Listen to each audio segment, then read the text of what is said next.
All right, hello everyone. We're section 3.1 today.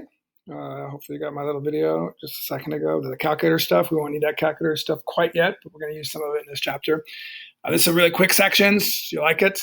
I got some stuff to show you on the iPad here, and then just pop over to the book for a second. So I think you've all done scatter plots. Scatter plot is what we're doing in this chapter. Here's a scatter plot, right? Got some points. We got some x variable and some y variable. That's a scatter plot. We're going to just talk today about visually looking at a scatter plot and describing it. Okay. Scatter plot is often known as, sorry about that, let me just kind of hide that for a second, bivariate data. Two variables, bivariate data. So all we're going to do today is take a scatter plot and describe it. And when we describe it, we're looking for certain things, just like in chapter 2, we were looking for shape, center, spread. We are looking for certain things. So whenever you're asked to describe a scatter plot, these are the things you should be referring to. The first thing is, just the basic overall shape. Does it look more linear? Does it look curved? Does it look cubic? Kind of your call. And then other things. Does it have gaps or clusters or possible outliers? For right now, we're just going to be really loose on outliers. We'll talk more about outliers later on, but an outlier might be the point way out here. Notice I just stuck that one in there because it just doesn't fit the rest of the pattern. So no mathematical definition for it, just doesn't really fit.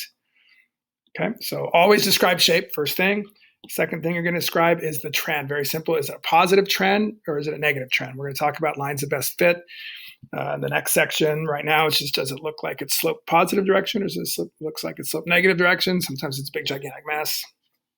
But mostly it's one or the other. And then the third one is, how strong is the relationship? Does it look really strong? Does it look really weak? This one on the paper right here is pretty weak. We're going to go over a couple in the book just so you can see how I would use the words. And then, sometimes it's moderate. That's pretty vague. Relatively weak, relatively strong, or some other words. Sometimes it's varied, right? Sometimes it's stronger in one place and stronger in another. So I'm going to show you a couple of book problems. I'm going to come back to this just so you can see a couple examples here. Give me a second to pop on over to the book. I'm going to go a little bit bigger here. So here are 3 examples. So we'll just talk shape, trend, and strength. So this one here, first one, notice it's curved. So we would say this is curved. You would say that it's positive trend. And it's a very, very strong relationship, right? You can see those dots are close together. They're clustered close together, okay? The second one here looks a little bit more linear. It's not a great thing. It's pretty moderate. I might say moderately weak, actually. I don't like the word moderate. Don't use the word moderate.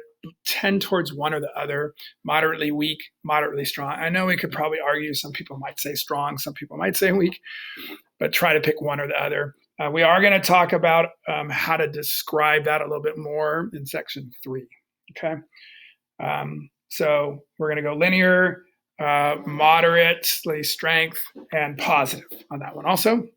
And we got this last one here. Notice there's a varying strength here. It's not very strong out here at the left side, but very strong here. So we're going to say curved with varying strength, stronger at some points than others. And we'll say negative relationship this time because it's got a negative trend to it. There's no weird things going on this, but you always want to specify if there are outliers, things like that. Here's an example right here where you can see a really, really strong relationship in here, linear, but then it gets weaker, and then you have these points out here, like California is way out here, probably an outlier, so you would mention that, or maybe there's a big gap. You could say there's a big gap between California and New York. So you want to mention those things that aren't in most pictures. They're only in some. Whoops.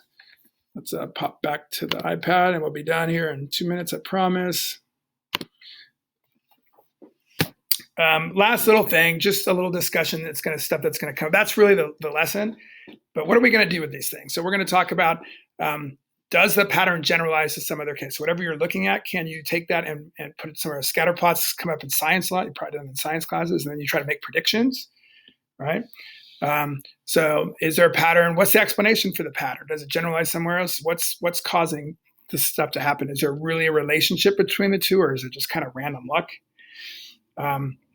Is it reasonable to conclude that one variable causes the other? So we'll ask, does this cause the other? We'll talk about cause and effect in chapter 4 a little bit more. Typically in our class, we don't do a lot of cause and effect because that takes experiments. So we just talk about relationships. There is or not a relationship. If there is a relationship, we can discuss why there might be one. Often there are these things called lurking variables. Pretty much my favorite word in this class, lurking variable. Sometimes also called confounding variables. We're going to talk about this. Is there something else? There might be a relationship between these two things, but is it really a relationship based on those two things, or some third thing that might be causing that relationship? You'll see a couple of homework problems on that, so that'll make a little bit more sense when you do those homework problems. So it's a little bit hard for me to describe without giving you an example, which you'll see in the homework. So pretty quick section. It's really just explaining shape, trend, strength. Remember those three things whenever you're describing something. And we'll go from there. We'll see you in class tomorrow.